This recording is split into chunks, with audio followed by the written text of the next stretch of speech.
Operation Midnight Hammer involved 125 U.S. military aircraft striking Iran's nuclear facilities at Fordow, Natanz, and Isfahan. At around 2 a.m. on June 21, 2025, 7 B-2 Spirit bombers entered Iran from the Mediterranean Sea, flying over Israel and Iraq before attacking Iran's nuclear sites. Following these strikes, the entire world was watching to see how Iran would respond. There are more than 24 U.S. military bases spread across the Middle East, and there were growing concerns that Iran could target any one of them. And then, 2 days later, that is exactly what happened. Iran launched attacks on the U.S. Al Udeid Air Base in Qatar and Ain al-Assad Air Base in Iraq. However, this was not the first time American bases had come under attack. Iran has targeted American bases and assets on several occasions in the past, and on one occasion, it even rendered an entire U.S. warship inoperable. Let's take a look at 4 incidents in history when Iran openly dealt a serious blow to the United States.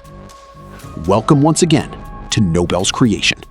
Viewers, on January 3rd, 2020, the United States carried out a drone strike at Baghdad International Airport that killed Qasem Soleimani.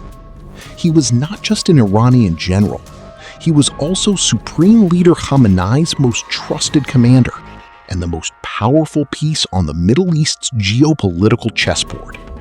News of his death plunged Iran into mourning. Iran then decided it was time to take revenge. While many believed Iran would do nothing more than issue threats, Iran decided that this time the response would come in the form of missiles. Iran openly warned the United States, saying, "America has killed our commander. Now it will have to pay the price." Ain al-Assad Air Base, located in western Iraq, is one of the United States' most important military bases. Just 6 days after the strike, at around 1:20 a.m. on January 8, 2020, dozens of Fateh and Qiyam ballistic missiles lit up the night sky and rained down on the American airbase. Iran's attack was so precise that the missiles struck fuel depots, aircraft shelters, and command posts on the American base with pinpoint accuracy. And the most astonishing part was that not a single missile missed its target. America had already received intelligence about the impending attack. The soldiers had taken shelter inside bunkers. But the missiles left the base in ruins.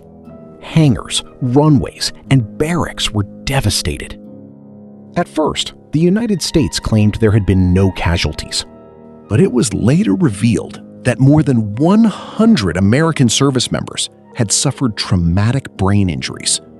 Their nervous systems had been severely affected. Several soldiers temporarily lost their vision.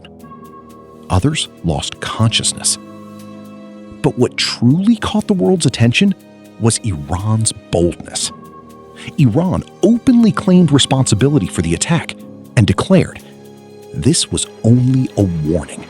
If you go any further, the next attack will be even bigger." At first, the United States tried to downplay the impact of the missile strikes.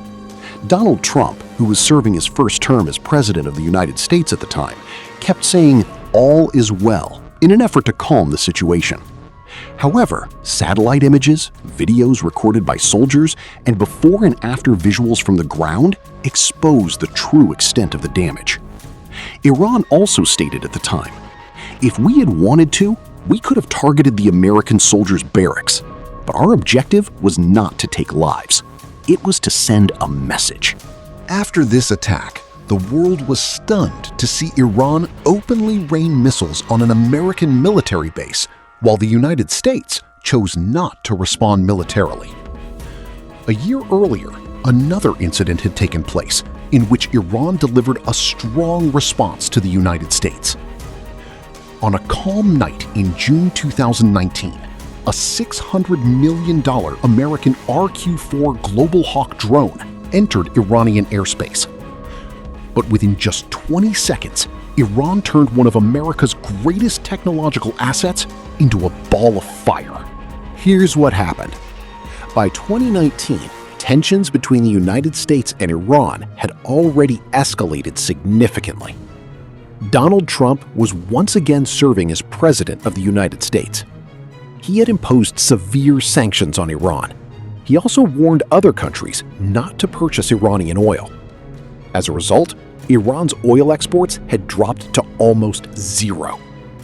Iran, however, did not remain silent in the face of these sanctions. Throughout the Persian Gulf, oil tankers and commercial vessels were being attacked through Iranian proxy groups.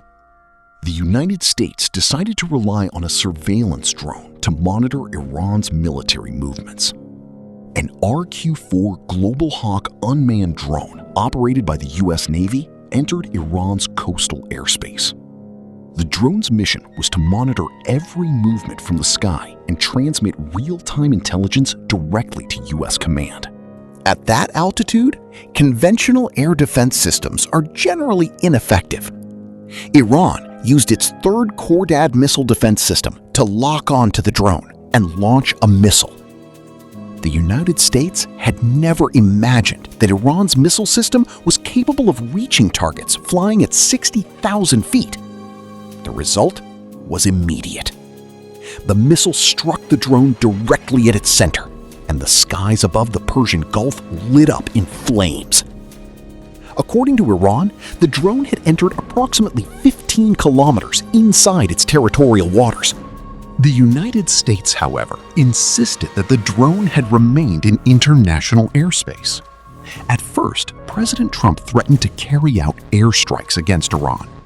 But in the end, no airstrike was launched. Now, let's go back to 1987. During the Iran-Iraq War, tensions in the Persian Gulf had reached an extremely high level.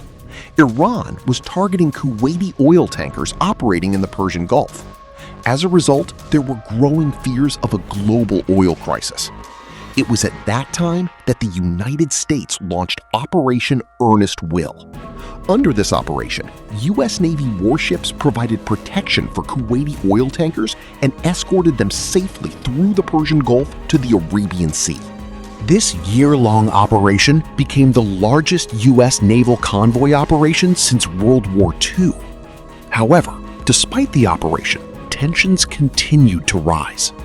The United States then allowed Kuwaiti oil tankers to be reflagged. In other words, several Kuwaiti tankers had their Kuwaiti flags replaced with American flags. It was then officially declared that if Iran attacked any ship sailing under the American flag, it would be considered an attack on the United States itself. Iran tolerated the situation for some time. But eventually, on October 16, 1987, it decided it had had enough. The MV Isle City was one of those Kuwaiti ships that had been reflagged as an American vessel. Iran launched a Chinese-made Silkworm anti-ship missile that struck the ship's bridge directly. It was a 3,000-kilogram subsonic missile capable of hitting targets up to 120 kilometers away. At the time, there were no U.S. Navy warships near the vessel because Iran generally did not target reflagged ships. This became the first attack ever carried out by Iran against a ship sailing under the American flag. 18 crew members were injured in the attack. The ship's captain, who was an American citizen, suffered severe facial injuries and permanently lost both of his eyes. Attacking a ship flying the American flag meant that Iran had openly challenged the confidence and credibility of a global superpower. In response, 3 days later, the U.S. Navy destroyed 2 Iranian oil platforms in the Persian Gulf. At the time, neither of those oil platforms was producing oil. However, Iran's Islamic Revolutionary Guard Corps was using them for military purposes. Now let's see how Iran crippled a U.S. Navy warship. During Operation Earnest Will, Iran adopted a strategy aimed at destroying oil tankers in the Persian Gulf, one that would also severely damage a U.S. Navy warship. The Iranian Navy deployed a network of naval mines throughout the Persian Gulf. These mines did not float on the surface of the water. If they had floated on the surface, ships could have easily detected and avoided them.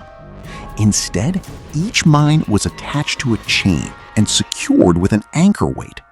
They were then dropped into the water from high-speed boats.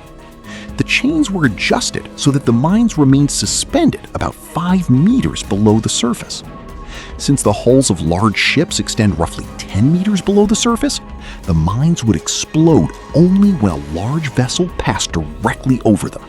On April 14, 1988, during Operation Earnest Will, a U.S. Navy guided missile frigate known as the USS Samuel B. Roberts had just arrived to take part in the operation when it struck an Iranian contact mine in the middle of the Persian Gulf. The ship's hull was ripped open by a 21-foot hole. The engine room flooded with water. 2 of the ship's gas turbines were severely damaged. A $500 mine had nearly destroyed a $90 million warship. After the attack, the U.S. Navy thoroughly searched the area and discovered an entire network of Iranian naval mines that had been laid across the Persian Gulf. 4 days later, U.S. forces launched a retaliatory strike against Iran. U.S. warships, aircraft, and troops destroyed 2 Iranian oil platforms, as well as an Iranian warship known as the IRIS Sahand. During the operation, 1 U.S. Marine Corps helicopter crashed and 2 pilots were killed. History shows that ever since the pro-American government in Iran was overthrown, Iran has continued to respond to the United States without hesitation, despite facing numerous sanctions and sustained international pressure. Even against a global superpower like the United States, Iran has never been reluctant to retaliate. What are your thoughts on this? Be sure to let me know in the comments section. I hope you'll give this video plenty of likes and shares as well. See you in the next amazing video.